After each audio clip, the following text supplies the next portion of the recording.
మేఘనా ఎన్ని గంటలకి బోర్డ్ మీటింగ్? 10 గంటలకి. ఆల్ ది బెస్ట్ మేఘనా. థ్యాంక్ యూ నవ్య. మేఘనా, దేవుడు మనకి ఎంత పెద్ద కష్టం ఇచ్చినా సరే దాన్ని దాటడానికి ఏదో ఒక బలం, అవకాశం ఆయనే ఏదో ఒక రూపంలో ఇస్తాడు. నీకు అలా వచ్చిన అవకాశమే ఈ బోర్డ్ మీటింగ్. నిజమే నవ్య. ఈ బోర్డ్ మీటింగ్ అనుకున్నది అనుకున్నట్టుగా జరిగితే ఆరోహి చేతుల్లో నుంచి ఛానల్ తిరిగి లత చేతుల్లోకి వెళ్ళిపోతుంది. అప్పుడు ఆరోహికి ఛానల్ మీద ఎలాంటి హక్కు, అధికారమూ ఉండదు.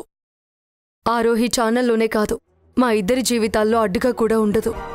ఏది ఏమైనా లత చాలా గ్రేట్. ఈ విషయంలో నీకు చాలా సపోర్ట్గా నిలబడింది.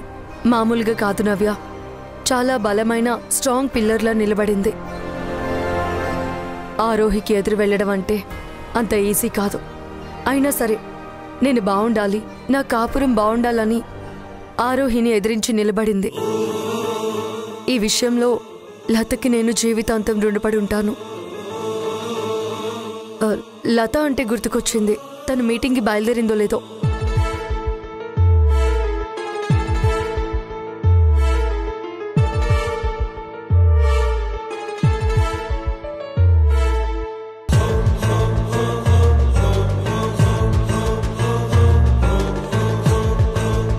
లత ఫోన్ లిఫ్ట్ చేయట్లేదేంటి? ఒకవేళ తను డ్రైవింగ్లో ఉందేమో, అందుకే ఫోన్ లిఫ్ట్ చేయడానికి వీలు పడుండదు. మేబీ అయిండొచ్చు. తను ఎలాగో ఆఫీస్కే వస్తుంది కాబట్టి నేను బయలుదేరుతాను. బాయ్ నవ్య. అలాగే.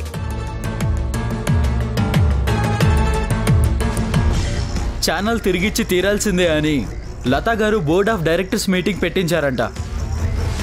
ఆరోహి గారికి ఛానల్ తిరిగిచ్చేయడం తప్ప మరో దారి లేదు. అవును, బోర్డ్ ఆఫ్ డైరెక్టర్స్ అందరూ లతా వైపు ఉంటే జరిగేది అదే.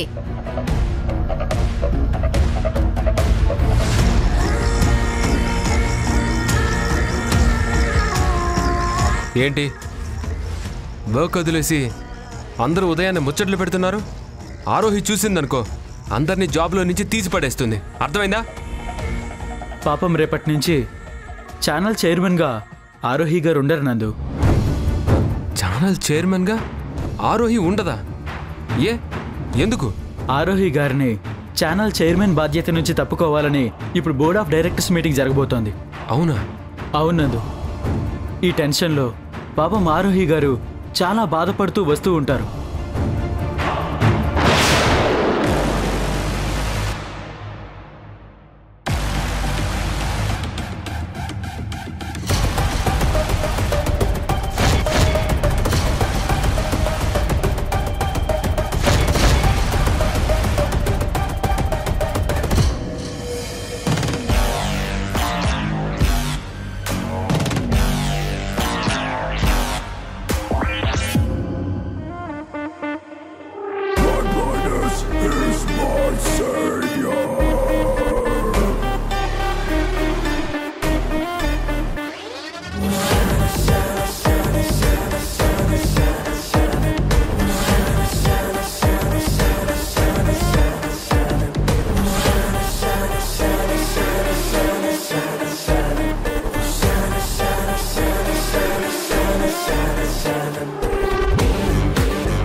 మేడం, మీ ప్లేస్లో ఇంకెవరైనా ఉండుంటే టెన్షన్తో వణికిపోతారు.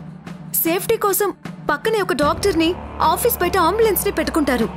కానీ సునామీ తరుముకొస్తుంటే సబ్బు తీసుకొని సముద్ర స్నానానికి వెళ్తున్నట్టు మీరంతా తాపీగా ఎలా ఉండగలుగుతున్నారు మేడం?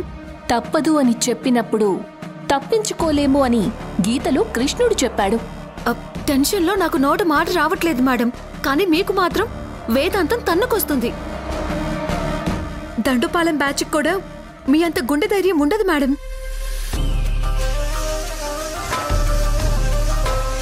4-5 నెలలు కాకుండానే ఛానల్ వదిలేసుకోవడం అంటే ఎవరికైనా బాధే కదా.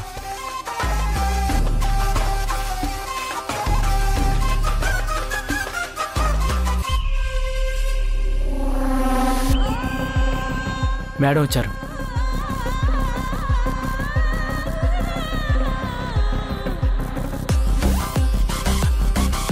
ఆరోహి, ఏంటి నందు? ఏ విధంగా అడగాలో అర్థం కావట్లేదు. అడగడానికి చాలా బాధగా ఉంది. ఇక నుంచి నువ్వు ఛానల్ చైర్మన్గా ఉండవని మన స్టాఫ్ అంతా మాట్లాడుకుంటున్నారు. ఏంటారో ఇదంతా? అసలు ఏమైంది? నీకు గతంలో ఒకసారి చెప్పాను కదా నందు, నన్ను నా బిజినెస్ని దెబ్బతీయడం కోసం ఎవరు టార్గెట్ చేశారని.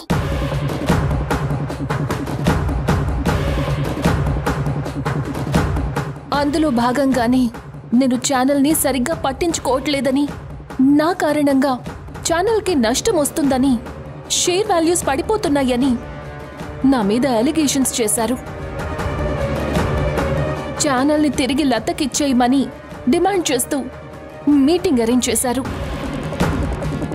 ఒక మనిషికి మంచి పేరు వస్తుంటే ఓర్చుకోలేని తత్వం. ఇలాంటి పరిస్థితి వచ్చినందుకు చాలా బాధగా ఉంది ఆరోహి. ఏం చేస్తాం నందు, మీ అందరితో కలిసి ప్రయాణం చేసే అదృష్టం ఆ దేవుడు నాకు రాసి పెట్టలేదు. అయినా నేను లేకపోయినా మీ జామ్స్కి వచ్చిన ఇబ్బందేమీ లేదు. మీరు ఇంతకు ముందులాగే హ్యాపీగా వర్క్ చేసుకోండి. ఈ ఛానల్తో మీతో నా రుణం తీరిపోతున్నందుకు చాలా బాధగా ఉంది నందు. ఓకే నందు, మీటింగ్కి టైం అవుతోంది.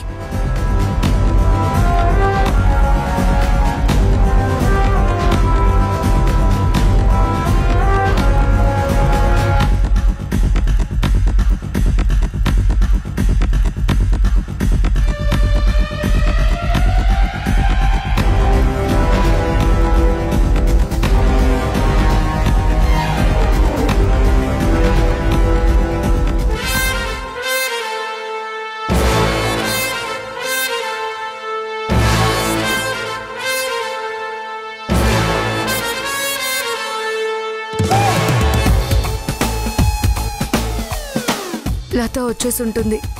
మీటింగ్ స్టార్ట్ అయిందో లేదో.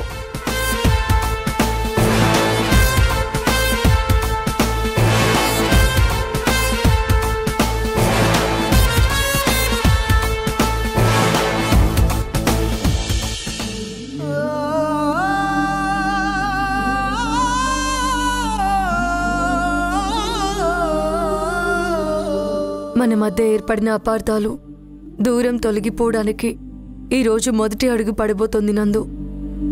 మనల్ని విడదీసిన ఆరోహి పతనానికి శ్రీకారం కూడా ఈ రోజు నుంచే మొదలు కాబోతోంది. ఈరోజు ఆరోహి చేతుల్లో నుంచి ఈ ఛానల్ వెళ్ళిపోతుంది.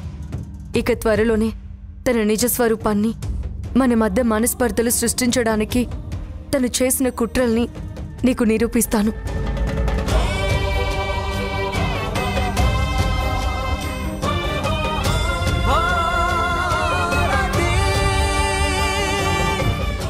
నన్ను చూసి ఎందుకు నవ్వుతుంది?